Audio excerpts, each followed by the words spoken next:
writing this under an appreciable mental strain, since by tonight I shall be no more. Penniless, and at the end of my supply of the drug that alone makes life endurable, I can bear the torture no longer, and I shall cast myself from this garret window into the squalid street below. Do not think, from my slavery to morphine, that I am a weakling or a degenerate. When you have read these hastily scrawled pages, you may guess, though you never fully realize, why it is that I must have forgetfulness or death. It was in one of the most open and least frequented parts of the broad Pacific that the packet of which I was supercargo fell victim to the German sea raider. The Great War was then at its very beginning, and the ocean forces of the Hun had not completely sunk to their later degradation, so that our vessel was made a legitimate prize, while we of her crew were treated with all the fairness and consideration due us as naval prisoners. So liberal, indeed, was the discipline of our captors that 5 days after we were taken, I managed to escape alone in a small boat with water and provisions for a good length of time. When I finally found myself adrift and free, I had little idea of my surroundings. Never a competent navigator, I could only guess vaguely from the sun and stars that I was somewhat south of the equator. Of the longitude, I knew nothing, and no island or coastline was in sight.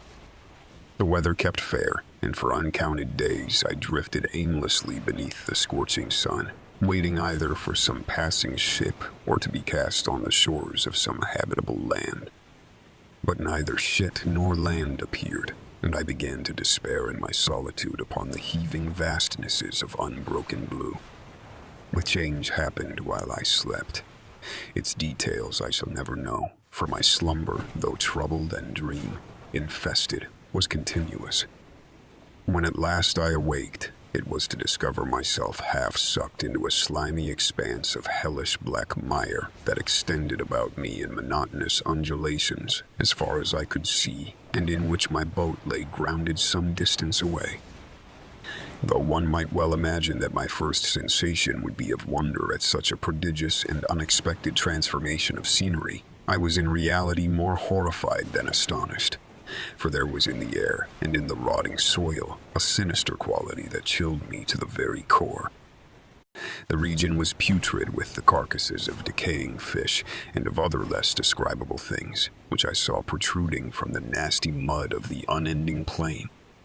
Perhaps I should not hope to convey in mere words the unutterable hideousness that can dwell in absolute silence and barren immensity. There was nothing within hearing, and nothing in sight save a vast reach of black slime, yet the very completeness of the stillness and the homogeneity of the landscape oppressed me with a nauseating fear. The sun was blazing down from a sky that seemed to me almost black in its cloudless cruelty, as though reflecting the inky marsh beneath my feet. As I crawled into the stranded boat, I realized that only one theory could explain my position. Through some unprecedented volcanic upheaval, a portion of the ocean floor must have been thrown to the surface, exposing regions that for innumerable millions of years had lain hidden under unfathomable watery depths.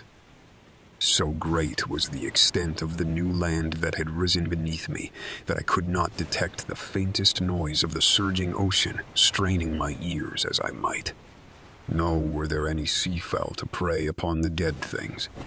For several hours I sat thinking or brooding in the boat, which lay upon its side and afforded a slight shade as the sun moved across the heavens. As the day progressed, the ground lost some of its stickiness and seemed likely to dry sufficiently for travel purposes in a short time. That night I slept but little, and the next day I made for myself a pack containing food and water, preparatory to an overland journey in search of the vanished sea and possible rescue. On the third morning, I found the soil dry enough to walk on with ease.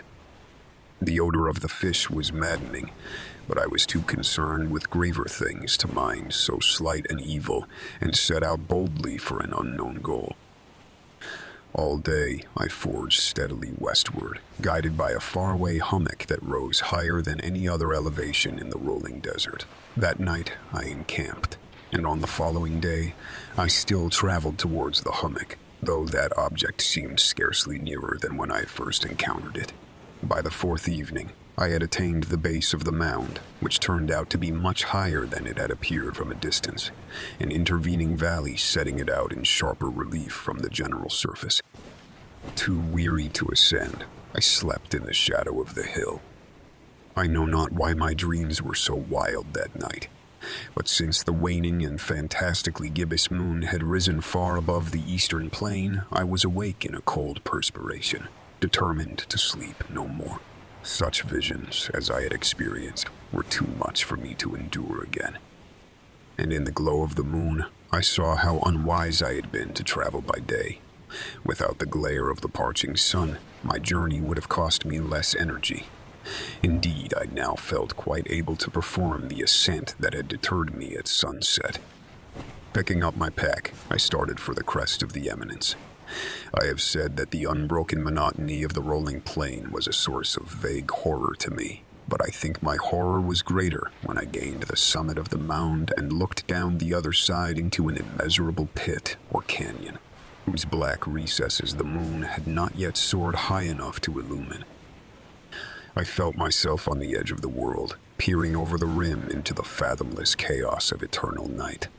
Through my terror ran curious reminiscences of paradise lost and of Satan's hideous climb through the unfashioned realms of darkness. As the moon climbed higher in the sky, I began to see that the slopes of the valley were not quite as perpendicular as I had imagined. Ledges and outcroppings of rock afforded fairly easy footholds for a descent, while after a drop of a few 100 feet, the declivity became very gradual. Urged on by an impulse that I cannot definitely analyze, I scrambled with difficulty down the rocks and stood on the gentler slope beneath, gazing into the Stygian deeps where no light had yet penetrated. All at once, my attention was captured by a vast and singular object on the opposite slope, which rose steeply about 100 yards ahead of me, an object that gleamed whitely in the newly bestowed rays of the ascending moon.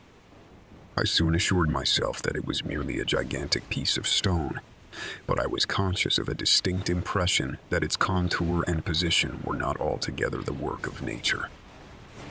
A closer scrutiny filled me with sensations I cannot express, for despite its enormous magnitude and its position in an abyss that had yawned at the bottom of the sea since the world was young, I perceived beyond a doubt that the strange object was a well-shaped monolith whose massive bulk had known the workmanship and perhaps the worship of living and thinking creatures.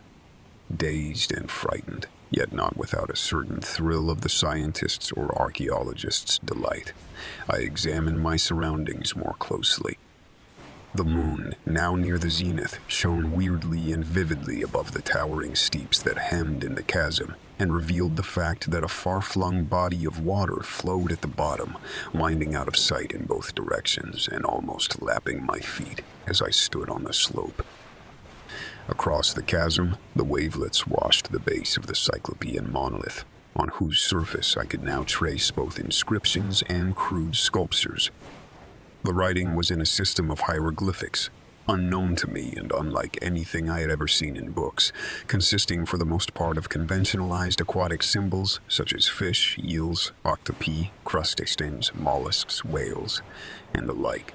Several characters obviously represented marine things that are unknown to the modern world, but whose decomposing forms I had observed on the ocean. Risen plain, it was the pictorial carving. However, that did most to hold me spellbound.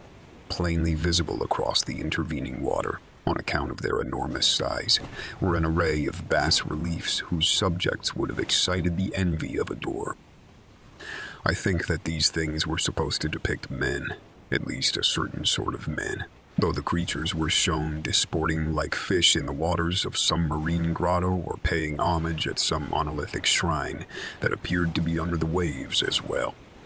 Of their faces and forms, I dare not speak in detail, for the mere remembrance makes me grow faint. Grotesque beyond the imagination of a Poe or a Bulwer, they were damnably human in general outline, despite webbed hands and feet, shockingly wide and flabby lips, glassy, bulging eyes, and other features less pleasant to recall. Curiously enough, they seemed to have been chiseled badly out of proportion with their scenic background, for one of the creatures was shown in the act of killing a whale, represented as but a little larger than himself. I remark, as I say, on their grotesqueness and strange size, but in a moment I decided that they were merely the imaginary gods of some primitive fishing or seafaring tribe. Some tribe whose last descendant had perished eras before the first ancestor of the Piltdown or Neanderthal man was born. Awestruck at this unexpected glimpse into a past beyond the conception of the most daring anthropologist, I stood musing while the moon cast queer reflections on the silent channel before me. Then suddenly I saw it. With only a slight churning to mark its rise to the surface, the thing slid into view above the dark waters. Vast Polyphemus, like and loathsome, it darted like a stupendous monster of nightmares to the monolith, about which it flung its gigantic scaly arms, while it bowed its hideous head and gave vent to certain measured sounds. I think I went mad then. Of my frantic ascent of the slope and cliff, and of my delirious journey back to the stranded boat, I remember little. I believe I sang a great deal and laughed oddly when I was unable to sing. I have indistinct recollections of a great storm sometime after I reached the boat. At any rate, I know that I heard peals of thunder and other tones that nature utters only in her wildest moods. When I came out of the shadows, I was in a San Francisco hospital, brought there by the captain of the American ship that had picked up my boat in mid-ocean. In my delirium, I had said much, but found that my words had been given scant attention. Of any land upheaval in the Pacific, my rescuers knew nothing, nor did I deem it necessary to insist upon a thing that I knew they could not believe. Once I sought out a celebrated ethnologist and amused him with peculiar questions regarding the ancient Philistine legend of Dagon, the fish god. But soon perceiving that he was hopelessly conventional, I did not press my inquiries. It is at night, especially when the moon is gibbous and waning, I see the thing. I tried morphine, but the drug has given me only transient surcease and has drawn me into its clutches as a hopeless slave. So now I am to end it all, having written a full count for the information or the contemptuous amusement of my fellow men. Often I ask myself if it could not all have been a pure phantasm, a mere freak of fever as I lay sun-stricken and raving in the open boat after my escape from the German man of war. This, I ask myself, but ever does there come before me a hideously vivid vision in reply. I cannot think of the deep sea without shuddering at the nameless things that may, at this very moment, be crawling and floundering on its slimy bed, worshipping their ancient stone idols and carving their own detestable likenesses on submarine obelisks of water, soaked granite. I dream of a day when they may rise above the billows to drag down in their reeking talons the remnants of puny war, exhausted mankind. Of a day when the land shall sink and the dark ocean floor shall ascend amidst universal pandemonium. The end is near. I hear a noise at the door, as of some immense, slippery body lumbering against it. It will not find me. God, that hand. The window.